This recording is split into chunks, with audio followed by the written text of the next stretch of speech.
Mort Cooper, your host on Change Your Voice, Change Your Life. My guests are here with us. Your name is? Deborah Lockoff. I'm Gillian Permy. Gillian, do you remember this voice? 1, 2, 3, 4. I sure When did do. you come in with it? Yesterday morning. And I raised the pitch of your voice, and I raised the pitch of your voice, Deborah. Yes. When pitch changes for the better, it pulls your voice up into the face and you can get nasal resonance, which is lacking in all spasmodic dysphonia. It's lacking. People asking me, what am I talking about? What are they watching? Well, if you talk like that. Spasmodic dysphonia is called a strangled voice. It's considered hopeless by the medical community, by my colleagues in academia, by the National Spasmodic Dysphonic Association, which is funded by Allergan. They're all well-intentioned. And they're looking at your condition as a medical problem. A medical problem. And my position is that it is not a medical problem. They turn the wrong direction. There are two roads taken.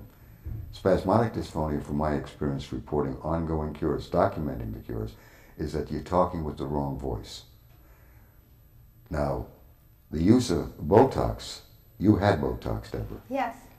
What was the outcome? You had it from one of the best in the field, among the best. I did. I had a total of 4 injections. The first 3 worked. The 4th did not work at all. And basically at that point, there was no sense in getting any more. The suggestion was surgery. However, I know my doctor explained that there wasn't a high percentage of effectiveness of the surgery, and that was enough for me to just say, forget it.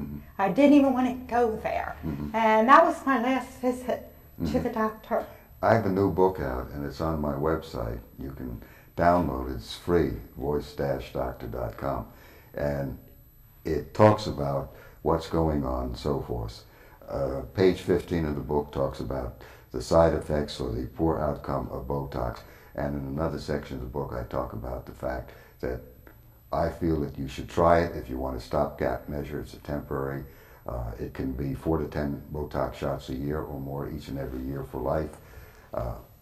I'm not opposed to Botox as a treatment. I'm not opposed to surgery as a treatment. I'm opposed to the fact that you may not know direct voice rehabilitation is a choice that may help you to a cure. I'm the only doctor in the world reporting ongoing cures for 35 years. Unfortunately so. I don't say that as a positive, because it isn't. If I'm the only doctor in the world, what happens to people in all parts of the world that don't have access to me? I understand that, but unfortunately, that's where I am. I'm trying to get the public and the speech pathologists in my field to understand what I'm doing, possibly do what I'm doing, replicating what I'm doing. I replicate it year after year and document my cures. So trying Botox, I think, is a fine approach. You want a stopgap measure, somebody to do it for you. This, what I'm doing, is not a do me. It's you do what I tell you. What am I telling you to do, Deborah? You're telling me to raise my pitch to try to speak out of the nasal oral resonance area, which is called the mask, and practice buzzwords, and it's working. Can you imitate the old voice? It is somewhat difficult to do that because I don't like to get down there anymore. But that's what you've been doing for how many years? A little over 4 years. And now I'm telling you to go up. Yes. What was your reaction when I told you to do that? Well, actually, being as desperate as I was, my reaction was, I'll do whatever you ask me, whatever you tell me to do. You sound great talking this way. Gillian, Yes. would you know she had a problem? No, you Okay, sound Gillian. perfect. Gillian, you came in with a very impaired voice, right? Yes. This, 1, 2, 3, 4. That's my voice. that's your voice. Yesterday. That's good. That's good. That's in the office, not on the phone. On the phone, I couldn't understand you. It was terrible. Why didn't you raise the pitch of your voice on your own? Why didn't you talk higher? I didn't know how. Right. And now, when you're talking higher, your voice is listenable, it's audible, it's intelligible, it's likable, it's positive. It sounds strange to me, but I just have to get accustomed. The word is, it sounds unfamiliar to you. Yes. You haven't used this voice for 14 years. Let's take a listen to a young lady, Sylvia, on the Sally Show, who for 34 years talked all the way down here. You'll hear her story, and it's a very fascinating, revealing story. The Sally Show.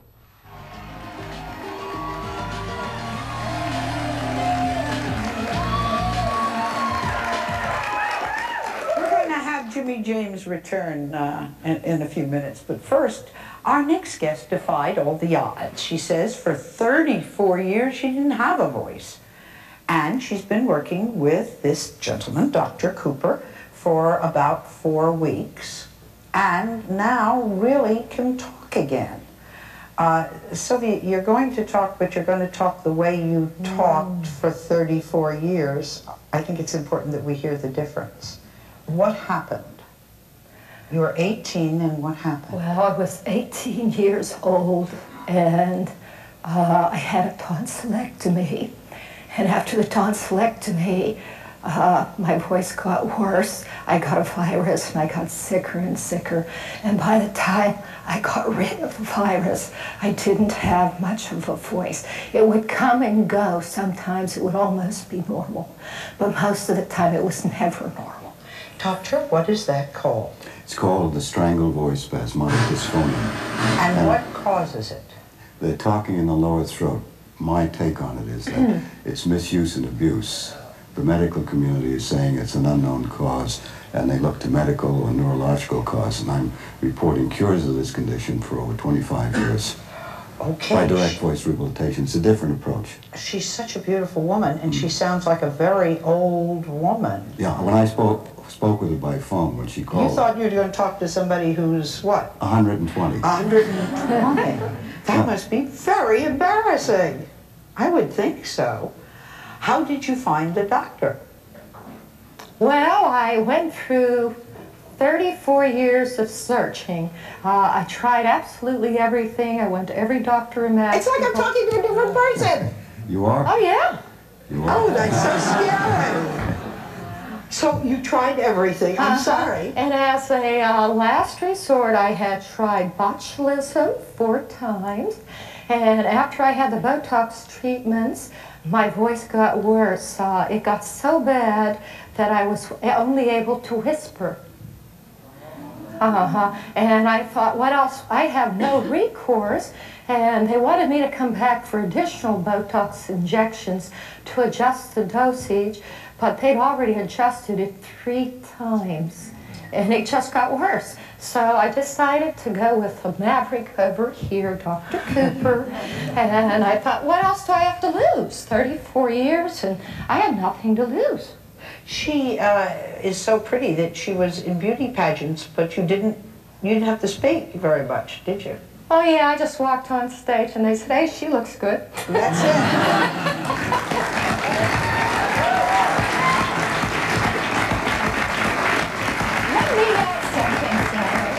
Dr. Mort Cooper's the author of Stop Committing Voice Suicide and Change Your Voice, Change Your Life. And he says he can change anyone's voice. What do you want to ask him?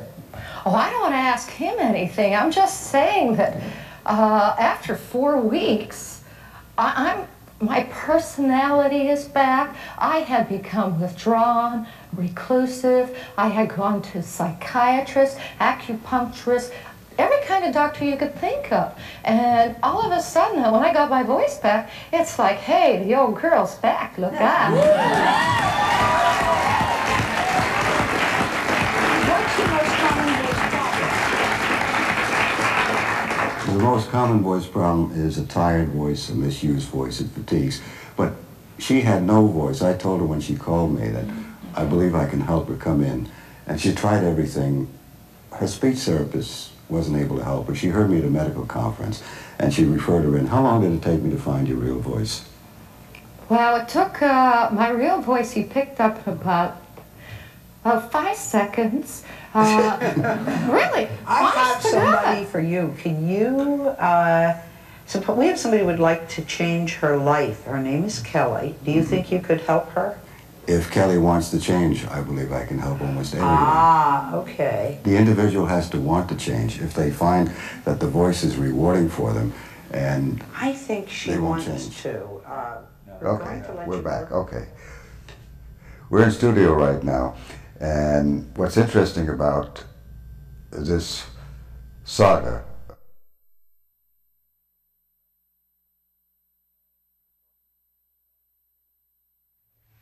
cures of hopeless voices. Both of you have spasmodic dysphonia. Deborah, you have abductor. Gillian, you have adductor. Yes. My ear tells me what you have. Yes. Your ear, nose, and throat doctor told you had spasmodic dysphonia. I can tell if you have abductor, adductor, and at times possibly a mixed type, both of them. Gail Pace was a patient at UCLA Medical Center diagnosed by one of the finest ear, nose, and throat doctors in the country, possibly in the world, and he diagnosed Gail Pace with abductor and adductor. I sent her back to Dr. Burke a month after I worked with her, and she's told me that he says that she's cured of SD. She is cured of SD for 14 years. 14 years last I spoke with her. Reverend Henry Sellers was diagnosed with spasmodic dysphonia, and he's been cured. He has Parkinson's disease now. He's been on the program, but he remains cured of his spasmodic dysphonia despite a neurological problem, Parkinson. I do not find spasmodic dysphonia to be a neurological problem. That's how I can help cure it. And I help cure it because I get the cooperation of the patient. I use very simple techniques, the voice mirror, the language master, have you play back your voice, listen to it. Does it help you, Deborah, to do that? Oh, yes. Yes, I'm finding that I look forward to coming to your office every day. You're afraid of when you leave, what's going to happen, you call me. Yes, And I'm I'll tell you sure if you're I doing will. it, if you're not, and we stay on track, okay? Yes. Gillian, Yes. you came in to test me, to see if I could help you. Yeah. I had hoped that you could help me. 14 years 14. with adductor, Yes. diagnosed by an ear, nose, and throat doctor. He said SD. Did he ever tell you it's adductor or abductor? Adductor. Adductor. Adductor, right. I agree. I didn't even see it in the Yes. report. I can hear it. The clinical ear is the key to your recovery. That's the whole game. On my website, it's voice-doctor and .com. You can get the book Curing Hopeless Voices, The Strangled Voice. It's medically called spasmodic dysphonia. It's an alternative to Botox. I am not opposed to Botox. I'm saying that it's an alternative if it doesn't work for you. If you want to work on your voice, it takes doing, it takes time. If you're into Do Me, Botox is a stopgap gap measure, and it's temporary. You can have it 4 to 10 times a year for life, each and every year for life. I'm looking to help people who want to work on their voice to a possible cure. I don't guarantee a cure, I don't imply a cure, but my medical colleagues and my academic friends guarantee there are no cures. So we're in a different world, and I try to help them to understand what I'm doing does report documented ongoing cures for 35 years. And in the book, Curing Hopeless Voices, you will find the documentation of the cures. They come from the Mayo Clinic, from UCLA Medical Center, 15 cures alone at the Medical Center, UCLA, where I used to be on the staff and faculty for 8 years, and I ran the voice and speech clinic. So I'm in private practice, and I enjoy doing what I'm doing and helping people who have so-called hopeless voices get a handle on it, possibly a voice improvement, a recovery, and then you get a possible cure. But there are cures. Gillian, how do Yes. you feel about your voice? How do I feel about my voice now? How do you feel about your new voice? I feel it's loud and sing-songy, but Loud everybody and says sing-songy, it's yes. good. Tell me more. loud, sing-songy. That's what I hear. Deborah, is it loud and sing-songy? No, I think it's normal. It sounds good. In one day, she's progressed quite a bit. Right. This is the old voice. 1, 2, 3, 4, 5. Now, when you use the new voice, you sound strange, funny, To me. artificial to you. To me. But people tell me I sound normal. So I But you have don't to feel get normal. No, I have to get accustomed That's to right. this voice. It's unfamiliar to you. Totally. Right. And that's what it's all about. If you don't work at it, you won't use it because it doesn't feel right. And when you're in a group, if people tell you, what do people tell you in that group? I sound normal. You do. You are normal. I don't Why are you in my feel- office? Because I hear this new voice that I just got yesterday. One day, immediately, and complained. What did you expect when you came to the office? That's interesting. What did I expect? What do you you, believe I would do? you gave me hope. But what would you expect when you came in? I What am I had- going to do? I had no idea what you would do. What did I do then? What did I tell you to do? You gave me a mic Yes? and told me to press my C spot. No, jiggle it. Jiggle it. Jiggle it now. Jiggle it. Jiggle. Jiggle it. 1, 2, 3, 4, 5, 6. Right. And your new voice came out, Yes. and you didn't like it. It sounds strange. Deborah, sound familiar? Yes, yes. I know. I thought mine was higher and it sounded kind of childish, maybe in a way. Mousy? Mousy. You didn't I like think it? I said, yeah, I sound like Mickey Mouse. Right. Does anybody you talk with on the phone say you sound like Mickey Mouse? No. No. Who says it? I do. I wrote in 1971 in a psychiatric journal called The Art and Science of Psychotherapy that there's a voice image, unspoken behavior that runs you. My colleagues in medicine and academia are of the view you have a gene problem, you have a basal ganglia problem, you have a disease, you have a dystonia, you have a chemical imbalance in the brain, you have molecular biological problems. They are not into the voice image, which I wrote about in peer review in 1971. And that's what the problem is. You have accustomed yourself to a sound that doesn't make your day, and when it changes, that doesn't make your day. So you're between what is called a rock and a hard place. I want you to tell the audience that you feel you're sing-songy, loud, offensive, whatever. Tell them. Definitely very loud, very sing-songy. That's what I'm hearing. Now go back to the old voice. I challenge you to go back to the old voice. I don't want to. All right. I love that. You come from Trinidad. Trinidad and 1, Tobago. 2, 3, 4, 5. You want to live with that? Definitely not. And that sounds good compared to where you were on the phone. Yes. I didn't understand one word of what you said on the phone. You said that you can't talk to strangers. On the phone. Right. Strangers. Yes. And I was a stranger. Yes. Once I see. Well, we want to change that because you're talking to strangers all the time. I'm saying use the phone. Talk on the phone I in the will. office. Oh, with this voice, I'll test it out. Yes. Okay? What I do is I encourage you to use the phone and to use the new voice and see if anybody says anything. I'm fighting a voice image that nearly every patient has. And you have to deal with that. You have a voice identity, a voice image that says, when I talk with this is a voice I'm looking, this is a young lady who's on this program. She's cured of the condition. And she spent... Feels marvelous, Dr. Cooper. She can talk normally. She has no problems at all. She had 5 Botox shots by the best, one of the famed medical centers.